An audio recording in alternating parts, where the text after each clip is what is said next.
The influence of Martin Scorsese in the world of cinema is very profound. I mean, every director who has ever come after him seems to be inspired by the director's artistic endeavors.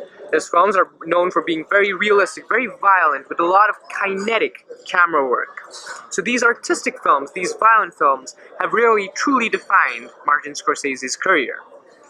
However, Martin Scorsese in 1993 took the world by surprise when he directed The Age of Innocence.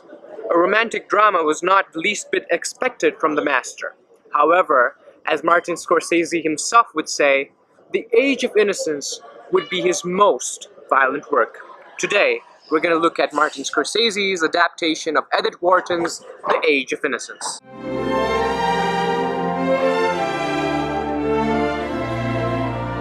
The Age of Innocence, the Martin Scorsese picture.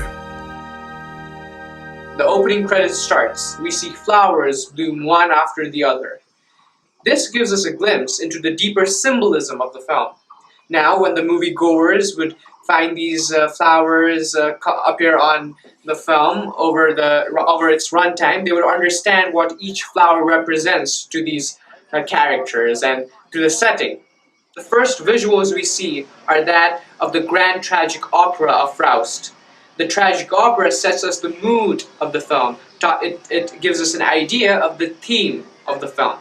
It is 1970s upper class New York society. Everyone's charming, everyone's rich, and we're introduced to Newland Archer, portrayed by Daniel Day-Lewis, and the person who he is going to get married to, that is May Welland, portrayed by Winona Ryder. This marriage would be the union of two of New York's best families. May Welland was the epitome of innocence. She was unaware of the harshness of society and the conspiracies that grew within, a reason why she blended in so well. Her genuinely considerate nature would be where Newland found peace away from society's dark side. Archer would give her the lilies of the valley, a symbolic representation of all her pleasantness and innocence. However, as the film progresses, we find out that she is much smarter than we assumed. May's traditionalism stood at a very stark contrast with Count Ellen Olenska's unconventionality. Ellen, who is May's cousin, had left her cheating husband Count Olensky in Europe and looked forward to staying here in New York, which was a culture redefining itself. Alas, Ellen would find herself to be an outsider in high society. New York would not welcome her new ways. While harsh words were hardly spoken and faces appeared gentle, it was made much obvious that Countess Olenska was disliked. She was snubbed at her party. People would backbite her. She can't be conspicuous. Her dress was plain and flat. She should have had a more polished name, like Elaine. When Ellen plans to divorce the Count threatens to accuse her of adultery. Now, even her closest well-wishers warn her, as New York would never accept her, even if the rumors were true.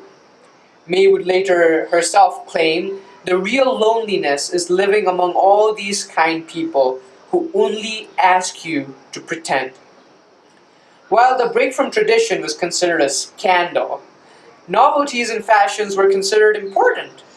It was a time of materialism. This is made much evident when the old granny is teased for not understanding the new fashion.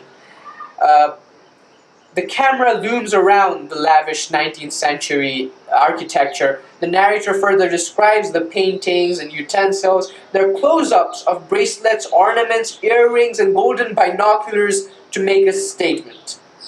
The audience is forced to see these luxuries, but we are clearly more interested in the characters. This is done intentionally by Martin Scorsese to provide a commentary on how irrelevant all of it was. Wealth and status mean nothing if we cannot do anything for the person sitting right next to us. Newland could not keep his mouth shut when he heard the insults hurled at Ellen by the members of the society. Early on in the film, the narrator comments on Archer that he questioned conformity in private, but in public, he upheld family and tradition. By the way, Joanne Woodward is the narrator of the film, and her narration is so powerful that it feels like Edith Wharton herself is telling us the story. But he would not stop there. He would be the one to stand up for Ellen. The tragedy of Ellen and Newland's love story is an emotionally traumatizing one. Although mutual feelings are exchanged, they remain secret and unconsummated. Archer dreams of escaping with her to Japan and China. While he acts as though society does not matter to him, he is still shackled by its norms. He cannot act out his urges in public, and it's like he's still an afraid and innocent member of New York society.